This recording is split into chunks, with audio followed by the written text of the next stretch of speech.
विद्यार्थियों,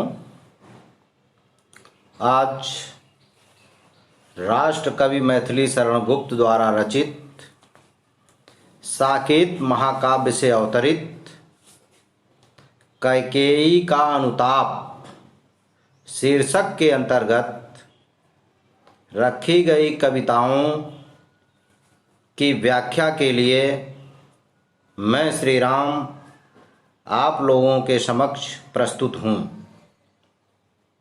प्रिय विद्यार्थियों,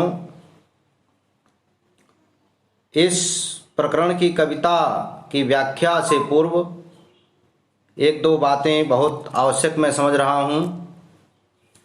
मैं आप लोगों से निवेदन करना चाहता हूँ, प्रार्थना कर रहा हूँ कि इस समय वैश्विक महासंकट के बीच हम सबका परम दायित्व है, मानवता का यह तकाजा है कि हम अपने अगल बगल दीनहीन, पीड़ित, अशक्त, ज़रूरतमंद लोगों की सहायता करें, उनकी मदद करें, स्वयं सुरक्षित रहें, स्वस्थ रहें, औरों को भी सुरक्षित और स्वस्थ रखने में सहयोग प्रदान करें।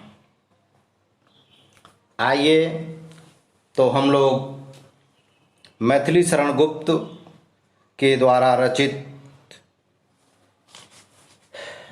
साकेत महाकाव्य से अवतरित कैकेयी का अनुताप शीर्षक कविता को पढ़ते हैं, जानने का प्रयत्न करते हैं। प्रिय विद्यार्थियों,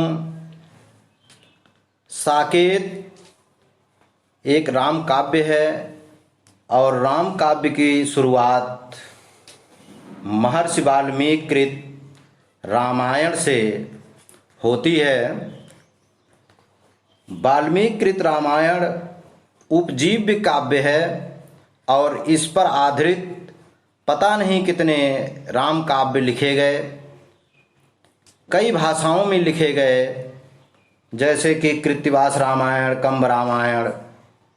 इन परंपराओं से होते हुए भक्तिकालीन कवि गोस्वामी तुलसीदास द्वारा रचित रामचरितमानस उत्तर भारत में अत्यंत प्रसिद्ध हुआ। उत्तर भारत में लगभग हर घर में रामचरितमानस ग्रंथ उपलब्ध होगा। उससे आगे की परंपरा बढ़ती है, केशवदास से होते हुए फिर गुप्त के साकेत तक पहुंचती है। किंतु इस मार्ग में, इस उतार चढ़ाव में राम काव्य के जो चरित्र थे उसमें ज़्यादा बदलाव नहीं हुए, किंतु साकेत में उस राम काव्य के चरित्रों का कुछ विशेष रूप से मूल्यांकन हुआ। यहाँ कालांतर में लिखे गए राम काव्य के उपेक्षित पात्रों को प्रकाशित करने का कार्य हुआ। एक नए ढंग से गुप्त जी ने इस राम काव्य को व्याख्यायित किया है। गुप्त जी के राम मानवीयता से ओतप्रोत हैं और इनमें जो उपेक्षित पात्र उर्मिला, कैकेयी आदि का बहुत ही सुंदर मनोरम चित्रण हुआ है। यहाँ जो प्रसंग है कैकेयी का अनुताप, आप जानते हैं कैकेयी इस राम काव्य की एक प्रमुख पात्र है और दशरथ की महारानियों में से एक, भरत जी की माता। आइए तो कैकेयी का अनुताप, अनुताप माने होता है पश्चाताप, यानी पछतावा। कैकेयी का पश्चाताप आप लोग जानते ही हैं कि कैकेयी ने ही हठपूर्वक अपने पति से वरदान मांग लिए थे, जिसके तहत राम को वनवास और भरत को राजगद्दी प्राप्त हुई। किंतु जब भरत अयोध्या आए, उन्हें ज्ञात हुआ तो बहुत कुपित होते हैं। माता जी को भी बड़ा भला बुरा कहते हैं और राजगद्दी लेने से इनकार कर देते हैं। इस तरह आप जानते ही हैं। तो पूरे अयोध्या के लोग, भरत, माता कैकेयी, तीनों रानियां सहित सब लोग राम जी को मनाने वन को चल देते हैं कि हम मनाकर उन्हें वापस लाएंगे। उसी समय का ये वर्णन है। और राम जी को ढूंढते ढूंढते ये पूरी सभा, पूरे अयोध्यावासी चित्रकूट में पहुंचते हैं, जहां राम जी की कुटिया बनी हुई है। उस समय राम जी चित्रकूट में निवास कर रहे थे और वहीं का ये वर्णन है। तो आइए अब हम लोग आगे देखते हैं कि तदंतर बैठी सभा उटज के आगे, नीले वितान के तले दीप बहु जागे। टकटकी लगाए नयन सुरों के थे वे, परिणामोत्सुक उन भयातुरों के थे वे। प्रफुल्ल करौजी कुंज वायु रह रह कर, करती थी सबको पुलक पूर्ण मह मह कर। वह चंद्रलोक था कहाँ चांदनी वैसी, प्रभु बोले गिरा गंभीर नीर निधि जैसी। तदंतर बैठी सभा, इसके बाद ये लोग पहुंचे होंगे, कुछ बातचीत हुई होगी। तो रात्रि का समय है, सभा बैठी उसमें अपनी बातें रखने के लिए। तो उसी का वर्णन करते हुए कवि कह रहे हैं कि उटज के आगे, उटज झोपड़ी, घास फूस की बनी हुई राम जी की झोपड़ी, उसके आगे और नीले वितान के तले। वितान का अर्थ यहाँ तंबू, तंबू के नीचे। तो वास्तविक कोई तंबू नहीं था, बल्कि नीले वितान अर्थात आकाश रूपी नीले तंबू के नीचे, तले नीचे दीप बहु जागे। वहां दीप कौन से थे? बहुत से दीप जले। कौन से दीप थे वो? टकटकी लगाए नयन सुरों के थे वे। देवताओं के नेत्र रूपी दीप, नेत्र रूपी तारों के दीप से प्रकाशित वह सभा नीले आसमान के नीचे राम की कुटिया के समक्ष आगे बैठी। अब उस सभा के परिणाम के लिए सभी लोग उत्सुक हैं। यहां परिणामोत्सुक, ध्यान देंगे, परिणाम धन उत्सुक, यहां गुण संधि हो गई है। यानी इस सभा के परिणाम के लिए सभी उत्सुक थे। उन भयातुरों के थे वे सभी लोग परिणाम को उत्सुक और भय से आतुर थे। कौन? देवगण, जो टकटकी लगाए देख रहे थे। अब यहां थोड़ा सा ध्यान देंगे कि देवता लोग आखिर परिणाम के लिए उत्सुक और भय से आतुर क्यों हो जाते हैं? क्योंकि राम जी के वनवास जाने में देवताओं की ही पूरी योजना थी। देवता चाहते थे कि राम वन को जाएं ताकि राक्षसों का वध हो सके, मानवता का कल्याण हो सके। यदि राम जी राजगद्दी संभाल लेंगे तो फिर राक्षसों का नाश नहीं हो सकेगा। इसीलिए देवताओं की योजना के अनुरूप कार्य हो रहा था। किंतु अब देवताओं को लगा कि अब अयोध्यावासी आए हैं, माता कैकेयी आई हैं, कहीं इस सभा के निर्णय में वापस न हो जाएं, राम जी पुनः अयोध्या न चले जाएं और हम लोगों की योजना विफल ना हो जाए। इसलिए देवतागण इस परिणाम को जानने के लिए उत्सुक थे और भय इसी बात का था कि कहीं राम जी पुनः वापस अयोध्या न चले जाएं। इसलिए भय और परिणाम से उत्सुक थे लोग। लेकिन वहाँ का जो वातावरण था, जहाँ ये सभा लगी थी, वो बहुत ही सुखद। कैसा? उत्फुल्ल करौजी कुंज वायु रह रह कर। वहाँ अगल बगल जो करौजी नामक पुष्प के कुंज थे, बागीचे थे, जो उत्फुल्लित थे, खिले हुए पुष्प थे, उस कुंज से जो वायु रह रह कर, रुक रुक कर आ रही थी उस सभा में, वह सबको पुलक पूर्ण कर रही थी, मह मह कर, महका महका कर। अब इस तरह के ये शब्द, द्वितीय शब्द मह मह कर या चमचमाकर, तो इस तरह के शब्द आते हैं। यहाँ ये सुगंध की व्याप्तता को दिखाने के लिए शब्द प्रयोग किया गया कि यहाँ वो जो करौजी कुंज से वायु रह रह कर आ रही थी, वह पूरे पर्यावरण को सुगंधित कर रही थी। वह चंद्रलोक था। वह कवि कहता है कि वह पृथ्वी लोक नहीं था, बल्कि चंद्रलोक था। चंद्रमा की चांदनी छिटकी थी। कह रहा कहाँ चांदनी वैसी, भला अन्यत्र वैसी चांदनी कहाँ, प्रभु बोले गिरा गंभीर नीर निधि जैसी। सभा में हर जगह सन्नाटा था, सब शांत थे। अब नीर निधि समुद्र की भांति गंभीर वाणी में, गिरा माने वाणी में प्रभु राम बोले। जैसे ही राम गंभीर वाणी में, समुद्र जैसी गंभीरता में वाणी बोलते हैं। क्या बोलते हैं आगे देखें। हे भरत भद्र अब कहो अभीप्सित अपना। राम जी ने ही उस फैले हुए सन्नाटे को तोड़ा और प्रश्न किया भरत जी से, हे भरत भद्र, हे भाई भरत, अब कहो अभीप्सित अपना। अब अपना अभीप्सित कहो। यहाँ अभीप्सित का अर्थ इच्छित होता है। ईप्सा, अभीप्सा, लीप्सा, ईहा, स्पृहा, ये प्रयास शब्द हैं। तो अब अपना इच्छित कहो, अब चाहते क्या हो ये बतलाओ, किस लिए आए हो ये बतलाओ। इस तरह का सवाल करते हैं। सब सजग हो गए। अब सारे लोग सभा में जो बैठे हुए थे सब सतर्क हो गए। भंग हुआ ज्यों सपना। अभी तक लोग विचारों में खोए हुए थे, शांत थे, अब अचानक सजग हो गए और ऐसे लगा कि जैसे सभी लोग स्वप्न लोक से बाहर आ गए हों। हे आर्य रहा क्या भरत अभीप्सित अब भी।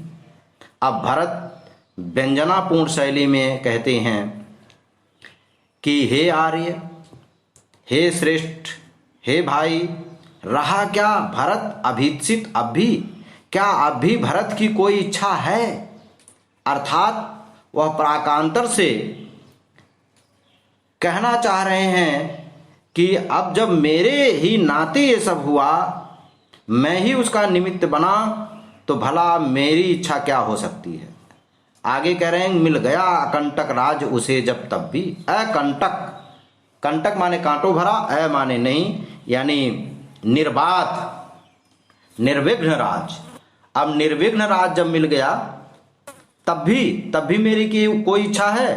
पाया तुमने तरुतले अरण्य बसेरा, अरण्य माने जंगल, आपने, तरु माने वृक्ष, आपने पेड़ों के नीचे जंगलों में बसेरा पाया, निवास पाया। रह गया अभीप्सित शेष तदब क्या मेरा, तब भी मेरी कोई इच्छा शेष रह गई। तन तड़प तड़प कर तप्त तात ने त्यागा। यहां देखिए तात शब्द बड़ा ही मार्मिक शब्द है, इसे ध्यान दीजिएगा। तात अनेकार्थी शब्द है और इसके कई अर्थ होते हैं। यहां तात शब्द का अर्थ पिता से लिया जाएगा, क्योंकि जिन शब्दों के कई अर्थ होते हैं उनके अर्थ प्रसंगा और प्रकरण के अनुरूप निकाला जाता है। आगे और आएगा तो मैं वर्णन करूंगा। तो यहाँ चूंकि भरत जी अपने पिता के लिए कह रहे हैं, इसलिए यहाँ तात शब्द का अर्थ पिता होगा। तन तड़प तड़प कर तप तात ने त्यागा। भरत कहना चाहते हैं कि मेरे ही नाते, मेरे ही कारण पिता ने अपना शरीर तड़प तड़प कर, दुखी होकर त्याग दिया।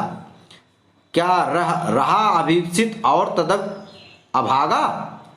क्या तब भी इस अभागे की, इस भाग्यहीन भरत की कोई इच्छा बची है।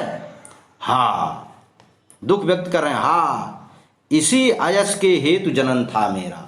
अयस, अपयस। भरत कह रहे हैं कि हाँ, इसी अपयस के लिए, इसी कलंक के लिए ही मेरा जन्म होना था, जनन था मेरा जन्म ही हुआ था इसी कलंक के लिए। निज जननी ही के हाथ हनन था मेरा। हनन, मेरी माता के, निज माने अपनी ही, जननी माने माता ही, के हाथ, अपनी माता के ही हाथ मेरा हनन था, मेरा वध था, मेरा विनाश था। अब कौन अभीप्सित और आर्य? कह रहे हैं कि हे आर्य, अब कौन सा अभीप्सित और कौन सी इच्छा, वह किसका? संसार नष्ट है, भ्रष्ट हुआ घर जिसका। जिसका पूरा संसार नष्ट हो गया, जिसका घर भ्रष्ट हो गया, उसकी भला अब क्या इच्छा हो सकती है? मुझसे मैंने ही आज स्वयं मुंह फेरा, हे आर्य बता दो तुम्ही अभीप्सित मेरा। मुझसे मैंने ही आज स्वयं मुंह फेरा। वाह क्या बात है! भरत जी कहना चाह रहे हैं, आज मैं अपनी नजरों में ही इतना गिर गया हूं कि मैं अपने से ही नजरें नहीं मिला सकता। मैंने स्वयं से अपना मुंह फेर लिया है, अपने आप के सामने नहीं खड़ा हो सकता हूं। और याद रखिए, ये स्थिति सबसे कष्टकारी होती है। व्यक्ति औरों की नजरों में गिरता रहे, कोई फर्क नहीं पड़ता, लेकिन जब अपनी नजरों में गिर जाता है तो फिर उसके लिए समस्या ही समस्या है। कह रहे हैं भरत, मुझसे मैंने ही आज स्वयं मुंह फेरा, हे आर्य बता दो तुम्हें अभीप्सित मेरा। मैं अपने से नजरें नहीं मिला सकता, स्वयं के समक्ष नहीं हो सकता, तो हे आर्य अब तुम्ही मेरी इच्छा बता दो। प्रभु ने भाई को पकड़ हृदय पर खींचा। वाह, कोई जाने न जाने, राम सब जानते। भरत निष्कलंक है, ये बात राम से बढ़िया और कौन जानता है।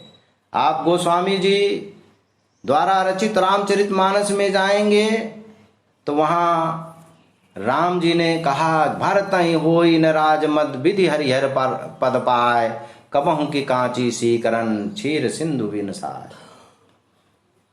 जाय पर गुरु कर अति स्नेहु, ऐसे और कहा भरत के बारे में,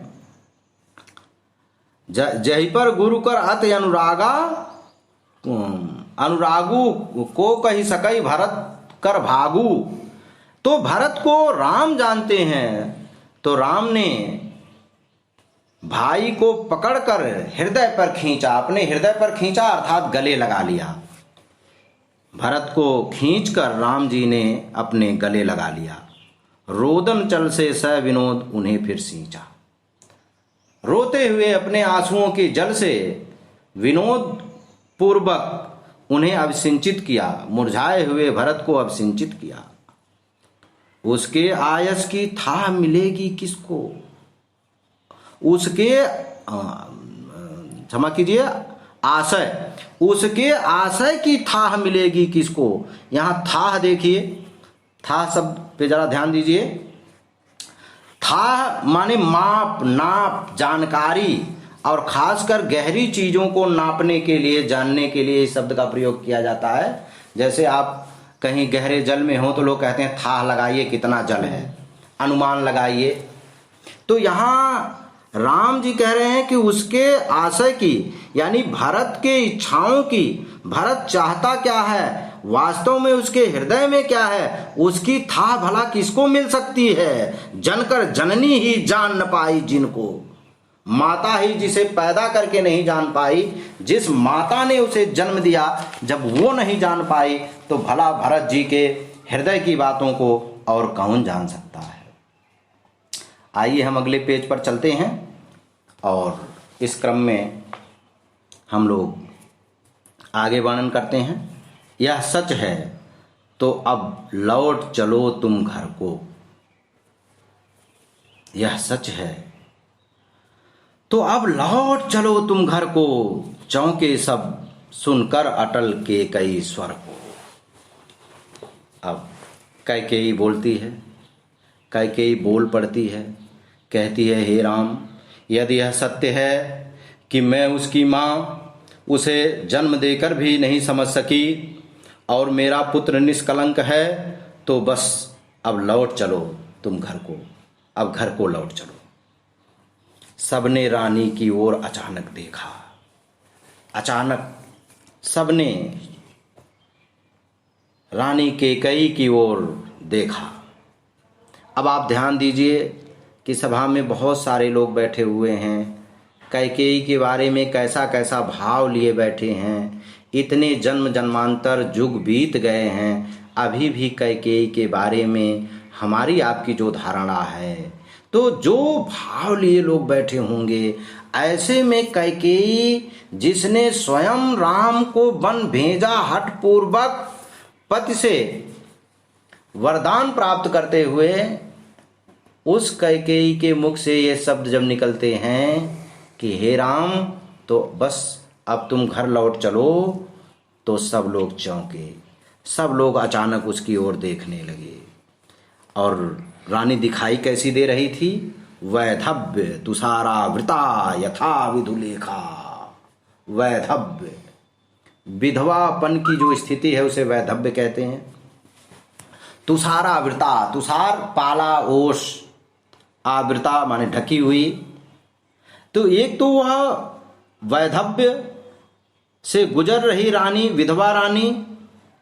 और भारतीय परंपरा में आप जानते हैं प्राचीन कालों से विधवा स्त्रियों के लिए श्वेत वस्त्र ही पहनने को दिए जाते हैं। कोई श्रृंगार तो वो करती नहीं, क्योंकि उनका सौभाग्य पति माना जाता है। पति के न रहने के बाद सौभाग्य सूचक कोई भी आभूषण वो धारण नहीं करेंगी और श्वेत वस्त्र पहनेंगी। तो एक तो वो श्वेत वस्त्र में थी, वैधव्य थी, ऊपर से तुषारावृता, पाला ने उन्हें आच्छादित कर रखा था, एकदम श्वेत ही श्वेत। और तुषारावृता का दूसरा भी अर्थ लीजिए कि जैसे जब पाला किसी पेड़ पौधे पर पड़ जाता है तो वह झुलस जाता है, गल जाता है, अर्थात इस वैधव्य से गुजरते हुए रानी भी अत्यंत क्षीणकाय दुर्बल हो गई थी और श्वेत आवरण में दिख रही थी। ऐसे दिख रही थी यथा जैसे विधुलेखा, चंद्रमा की चांदनी की कला हो, जैसे चंद्रमा की चांदनी कला हो, एकदम श्वेत दिख रही थी। बैठी थी अचल, लेकिन वो स्थिर थी, बैठी थी। तथापि फिर भी असंख्य तरंगा, असंख्य तरंगें उठ रही थीं। कहाँ उठ रही थीं? तो माता कैकेयी के हृदय में असंख्य भाव उठ रहे थे। यद्यपि वो स्थिर थीं, लेकिन उनके हृदय में असंख्य भावों के तरंगें उठ रही थीं। वह सिंही अब थी हा गोमुखी गंगा। कवि कहना चाहता है वह सिंहनी, वह छत्राणी जो कभी सिंहनी की भांत दहाड़ती थी, अब जो कभी इतनी कठोर थी कि पुत्र को वनवास दे दिया, तनिक भी हृदय नहीं पसीजा, आज वह गोमुखी गंगा, गंगा की भांति पवित्र है। गोमुखी गंगा कहने का आशय यह है कि गोमुख से निकलने वाली गंगा, और हम यदि ये अर्थ लें कि गोमुख में जैसी गंगा है, जहाँ से गंगा निकलती है, अत्यंत पावन, निर्मल, शीतल। मैंने तो ज़्यादा नहीं देखा, बस हरिद्वार में हर की पैड़ी पर स्नान किया, मैं धन्य हो गया। अपने यहाँ मैं उत्तरांचल में जब गंगा जी में जाता हूँ तो पानी इतना दूषित और कचड़े, उसमें गंदगी मिली होती है, लेकिन वहीं जाकर देखा तो इतना निर्मल और पावन वो जल हमें प्राप्त हुआ। और वो जब जहाँ से निकलती होंगी कितना पावन होगा। तो इसलिए कह रही कि अब उसका हृदय, कभी कहना चाहता है कि गंगा की तरह, गोमुखी गंगा की भांति पवित्र हो चुका है। अब आगे कैकेयी जी कह रही हैं, हाँ जनकर भी मैंने न भरत को जाना। कह रहे हाँ ये सच है कि पैदा करके भी, जन्म देकर भी मैंने भरत को न जाना, न जान सकी। सब सुन ले, पूरी सभा सुन ले, तुमने स्वयं अभी यह माना। अपनी बात को स्थापित करने के लिए वह सभा को साक्षी और गवाह बनाना चाहती हैं कि हाँ देखिए ये बात अभी अभी इन्होंने कही है, पूरी सभा सुन ले, स्वयं अभी ने ये बात माना है इन्होंने, यह सच है। तो फिर लौट चलो घर भैया। यदि आप ये बात मानते हैं और ये सच है तो फिर अब घर को लौट चलो। अपराधीन मैं हूं, तात तुम्हारी मैया। देखिए बंधुओं, मैंने तात शब्द का प्रयोग किया था, यहाँ पुनः तात शब्द आया है, दोहराया गया। तो वहाँ तात शब्द का अर्थ था पिता, यहाँ तात शब्द का अर्थ है पुत्र। क्योंकि एक माँ अपने पुत्र के लिए कह रही है अपराधीन मैं हूं तात, हे पुत्र। तो यह सिद्ध हो रहा है कि मेरा पुत्र भरत अपराधी नहीं है, अपराधीन मैं हूं तुम्हारी मैया। हे पुत्र, तुम्हारी मां, मैं अपराधीन हूं। दुर्बलता का ही चिन्ह विशेष शपथ है।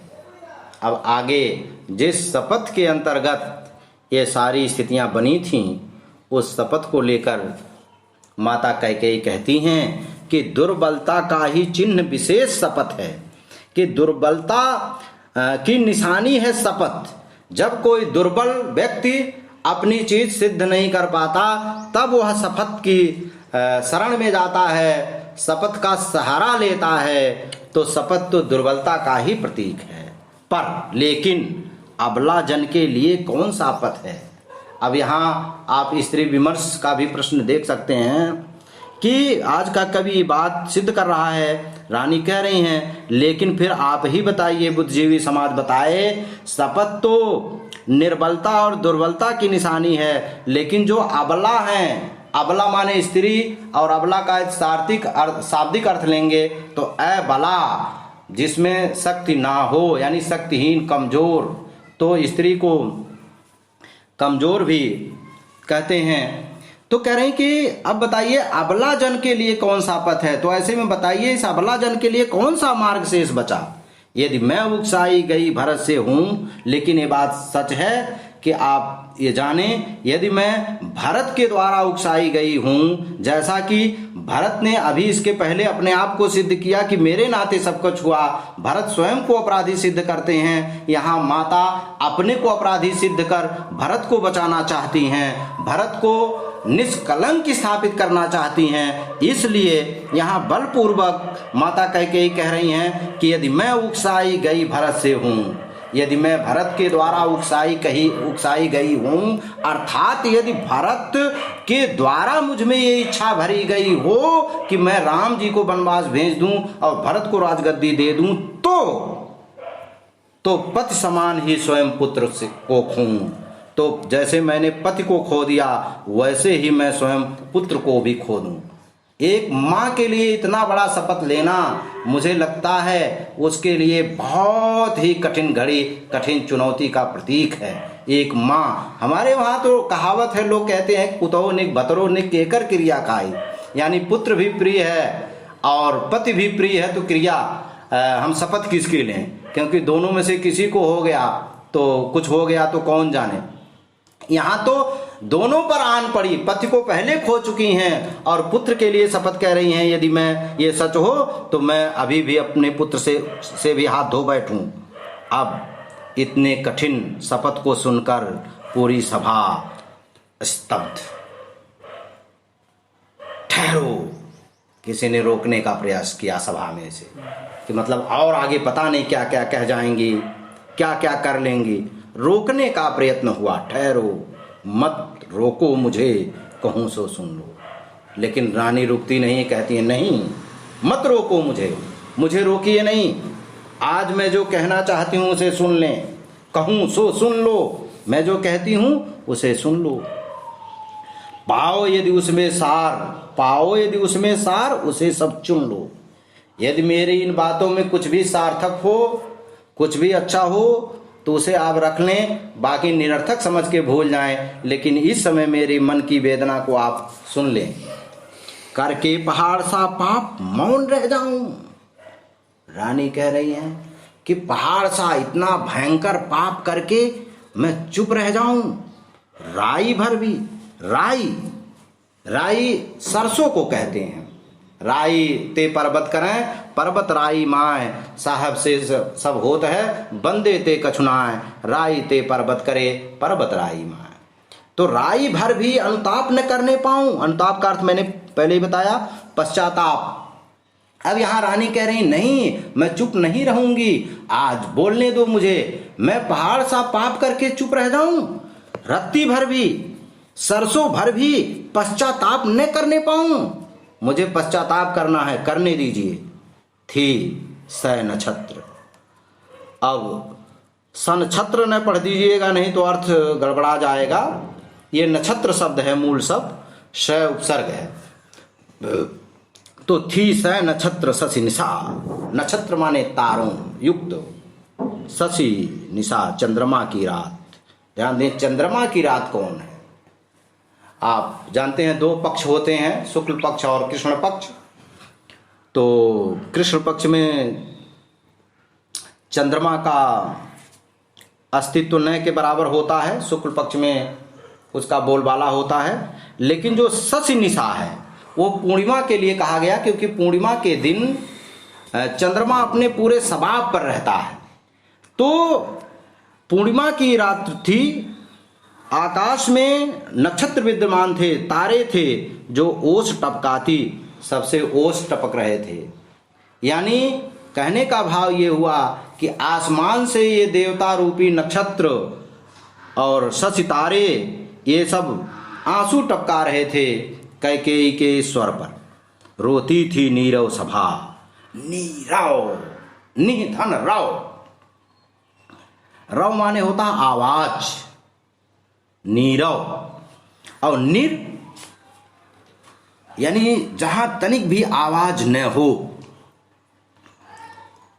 जहां तनिक भी आवाज न हो उसको नीरव कहते हैं, उस स्थान को। तो सभा अभी तक जो नीरव सभा थी वो रो रही थी, हृदय थपकाती, अपने कलेजे पर हाथ रख के कलेजा पीटते हुए सब रो रहे थे। उल्का सी रानी दिशा दीप्ति करती थी, उल्का पिंड की भांति उसके बीच में, सभा के बीच में रानी सबको दीप्तिमान कर रही थी। सब में भय विस्मय और खेद भरती थी। सभी वहाँ जो जन उपस्थित थे, सब में किसी में भय, किसी में विस्मय और कहीं खेद भरती थी। भय क्या, न जाने रानी क्या कह दें, देवताओं को भी भय था। विस्मय इस बात का, हाँ हमने तो अभी इनको क्या समझा था, क्या निकली। और खेद इस बात का कि अब तक हम जिसे घृणित समझ रहे थे वो कितनी पवित्र थी, इसलिए हो सकता है कुछ लोगों को खेद भी हो रहा हो। इसलिए एक साथ ही कई भाव पिरोए हैं कवि ने। सब में भय विस्मय और खेद भरती थी। क्या कर सकती थी मरी मंथरा दासी। वाह, मंथरा, मंथरा तो आप जानते हैं व्यक्तिवाचक संज्ञा न हो करके जातिवाचक संज्ञा हो गई है। और हर गांव में एक आध मंथरा तो मिल ही जाएंगी आप लोगों को कि मंथरा ही मंथरा। और मंथरा का एक अपना चरित्र है। आप जानते हैं कि मंथरा एक दासी थी, और यह कोई सामान्य दासी नहीं थी, कैकेयी के मैके से आई थी, साथ में आई थी।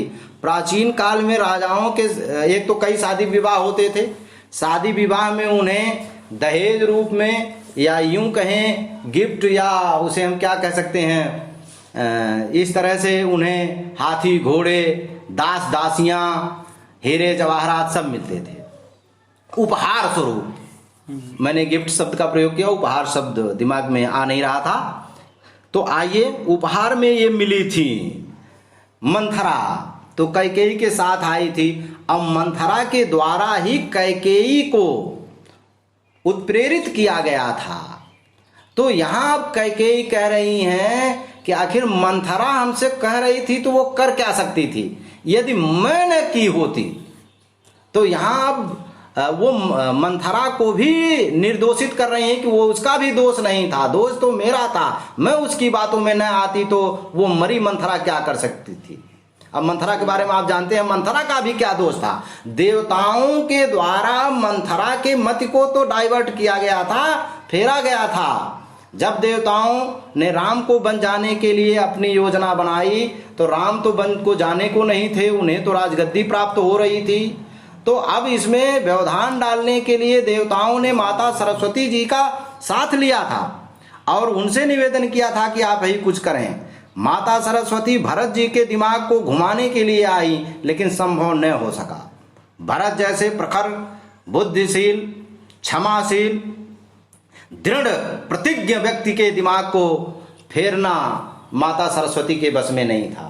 तब उन्होंने मंथरा का चयन किया, क्योंकि जिसका दिमाग कमजोर हो, जिसका निश्चय ढुलमुल हो, उसी के दिमाग को बदला जा सकता है। ध्यान दें, इसलिए गोस्वामी जी ने लिखा है कि नाम मंथरा मंदमति, तो मंदमत की थी, उसका दिमाग फेरा गया। फिलहाल यहाँ कैकेयी कह रही हैं कि मंथरा मरी मंथरा दासी क्या कर सकती थी? यदि मैं दृढ़ निश्चय होती तो मंथरा के कहने से क्या होता? इसलिए सारा दोष यहाँ माता जी स्वयं पर ले रही हैं। कह रही क्या कर सकती थी? मरी मंथरा दासी, मेरा ही मन रह न सका निज विश्वासी। वाह, मेरा ही मन मेरा विश्वास छोड़ दिया था, मेरा ही मन अधीर हो गया था, अन्यथा ये मंथरा क्या कर सकती थी? जल पंजरगत अब अरे अधीर अभागे। आज पूरा शरीर पंजर, पूरा पंजर जल से भीगा हुआ अधीर हो रहा है, अर्थात आंसू ही आंसू निकल रहे हैं। अभागे, हे अभागे, हे अभागे हृदय, वे ज्वलित भाव थे स्वयं तुझे में जागे। उस समय वो खतरनाक भाव, वो ज्वलंत भाव, वो कठोर भाव तुझे में ही जागे थे। आज नेत्रों से जो अपने आंसुओं से इसे भिगो रहे हो, उस समय कहाँ था ये सब कुछ कि जब ये इतने कठोर भाव इसी में उपजे थे। इसी बात को लेकर कबीर साहब एक बात कह रहे हैं कि मन जाता है जाने दे, गह के राख शरीर, उतरा पड़ा कमान से क्या कर सकता तीर। यदि आप दृढ़ निश्चय हों तो किसी के समझाने बुझाने का आप पे कोई फर्क नहीं पड़ने वाला। लेकिन खैर, वे ज्वलंत भाव थे स्वयं तुझी में जागे, पर था केवल क्या ज्वलित भाव ही मन में। अब वो आगे कह रहे हैं, क्या केवल मन में ज्वलित भाव ही जगा था? क्या शेष बचा था कुछ न और इस मन में? क्या इस मन में और कोई भाव शेष नहीं बचा था? क्या वात्सल्य, क्या दया, क्या क्षमा इत्यादि भाव नहीं बचे थे? कुछ मूल्य नहीं वात्सल्य मात्र का तेरा? क्या तेरा वात्सल्यता के प्रति कोई मूल्य नहीं था? पर आज अन्य सा हुआ वत्स ही मेरा, और उसका परिणाम ये हुआ कि वत्स माने पुत्र, वत्स माने पुत्र। आप ध्यान दीजिए, जब से महाभारत और रामायण सीरियल हम लोगों ने देखा, तब से संभवतः इस शब्द को आप लोग जानने या हम लोग जानने लगे ज्यादा। तो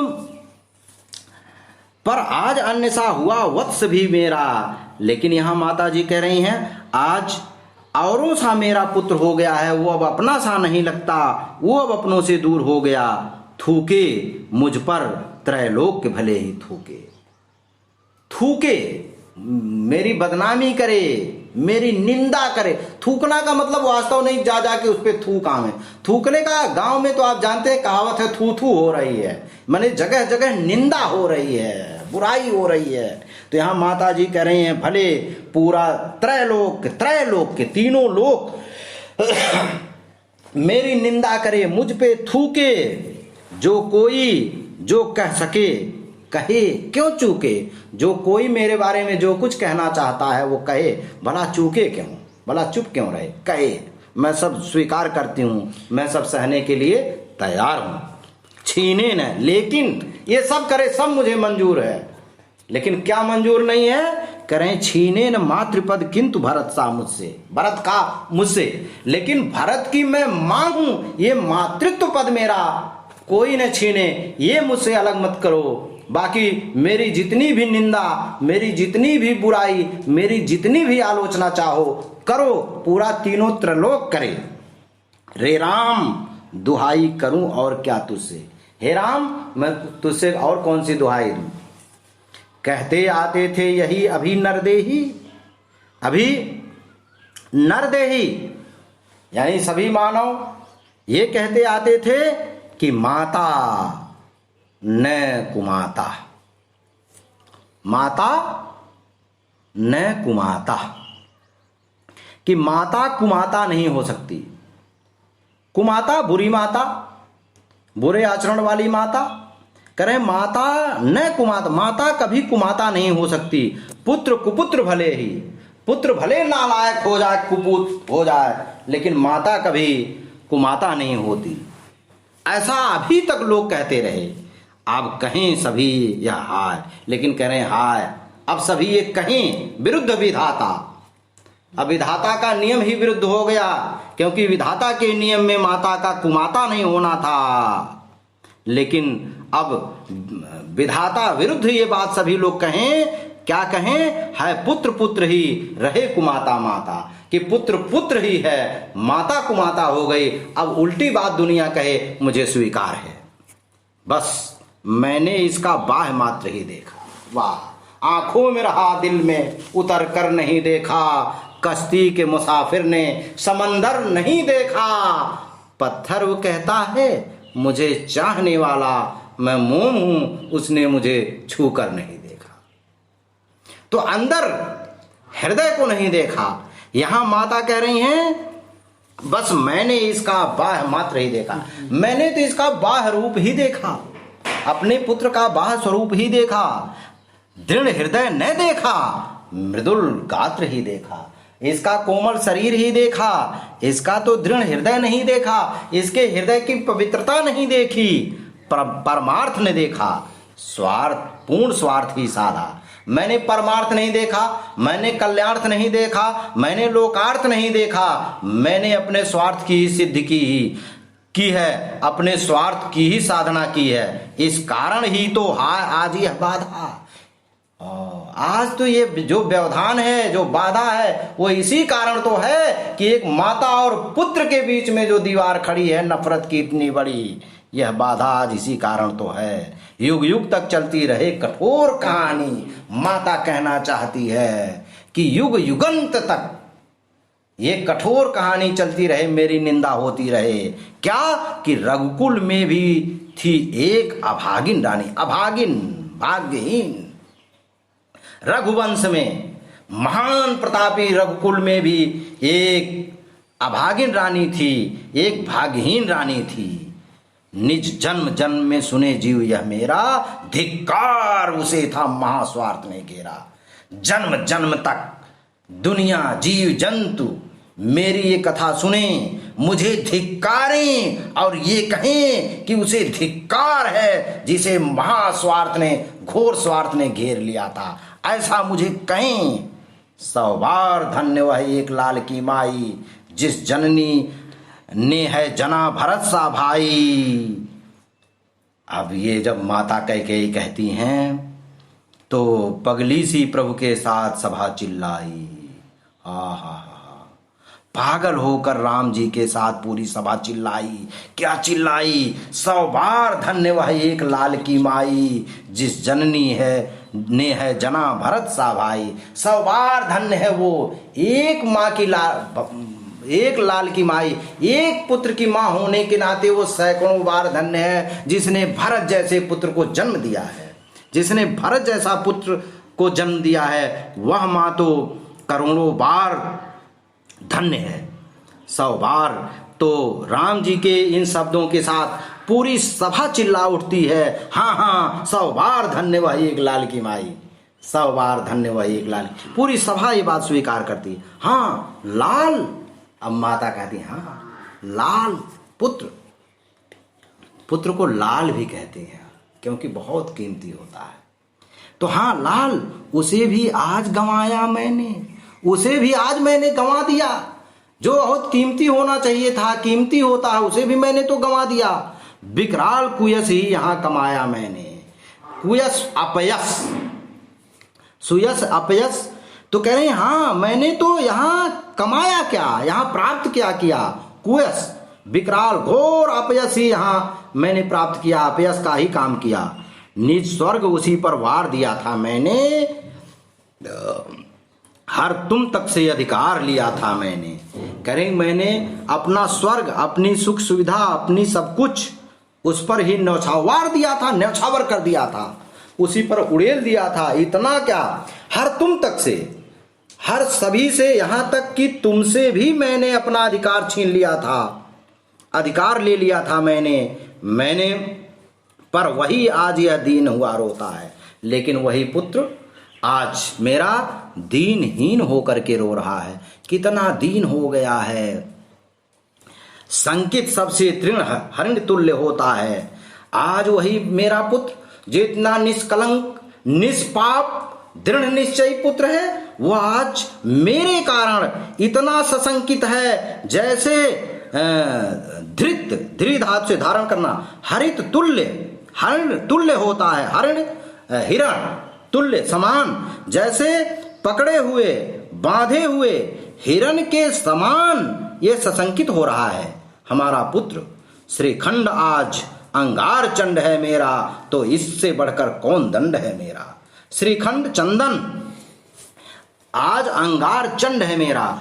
चंदन जो शीतलता देता है, शीतलता देने वाला चंदन भी आज मेरे लिए अंगार का आग का जलता प्रचंड, चंड माने प्रचंड भयंकर आग का जलता गोला बन गया है मेरे लिए, दाहक बन गया है मेरे लिए। या यूं अर्थ कर सकते हैं, श्रीखंड मेरा भरत जैसा पुत्र जो मेरे लिए श्रीखंड यानी चंदन की भांति सुखदाई था, वही आज अंगार चंड हो गया है, कठोर हो गया है मेरे कारण।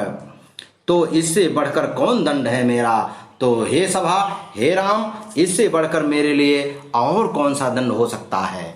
तो साथियों, मित्रों, बंधुओं, मैं ये चूँकि पूरा पाठ समाप्त करने में समय थोड़ा ज़्यादा लग जाएगा, बहुत लंबा वीडियो बन जाएगा, इसलिए मैं यहाँ तक ये बात रोकता हूँ। इसके आगे फिर मैं अगले चरण में द्वितीय खंड में प्रस्तुत करूँगा। और इसके पूर्व जो मैंने पौनद्विती बताया था, संसाधनों के अभाव के कारण मैं आगे वीडियो नहीं बना सका, तो मौखिक रूप से मैंने उसे भेजा था और समय मिला तो उसे भी बना के पूर्ण करेंगे। और इसके बाद अगला खंड हम इसमें डालेंगे। और आप लोगों से मेरा निवेदन है कि आप इसे देखें, आपको कैसा लगा हमें ज़रूर सूचित करें। मुझे इससे कुछ वो नहीं है, कुछ प्राप्त नहीं होता। कल्याणार्थ मैं इस लॉकडाउन के चलते लोगों तक बात पहुँचे, जो चाहने वाले लोग हैं या जिनको ज़रूरत है, कम से कम उनकी ज़रूरतें पूरी हो सकें, उनका कल्याण हो सके, इसलिए मुझे ये काम करना पड़ रहा है। इसके लिए मैं लोगों की सहायता भी ले रहा हूँ, अपने शिष्यों की, अपने लोगों की, भाई कैसे क्या करें, कैसे बात लोगों तक पहुँचे, कुछ करो, उपाय करो। तो आप लोगों से निवेदन है कि अच्छा लगा, बुरा लगा, कैसा लगा, ज़रूर लिखें, ज़रूर हमें कमेंट दें, हमें सूचित करें, ताकि मैं उसमें संशोधन कर सकूं। मैं मानव हूं, मानव की अपनी सीमा है। मैं ये नहीं कहता कि मैं स्वयंभू हूं, मैं सब कुछ जानता हूं, कदापि नहीं। ज्ञान तो अपरंपार है। लोग जितना जान सकते हैं और जानने के अलावा जितना अभिव्यक्ति कर सकते हैं, वही उतना मिलता है। अभिव्यक्ति भी अपना एक मायने रखती है। तो जितना मुझसे बन पड़ा या इस समय जो भी मेरे हृदय में आया, ऐसा मैंने आपके सामने रखा है। आप जरूर सूचित करें, क्योंकि जो कुछ नहीं करते उनके लिए मैं कहता हूं कि उनके हृदय में न नफरत है, न आशीर्वाद है, और दिल तो उनका सड़ गया कंपोस्ट गोबर खाद है। तो कम से कम आप जिंदा हैं तो जिंदा होने का सुबोध दें। धन्यवाद।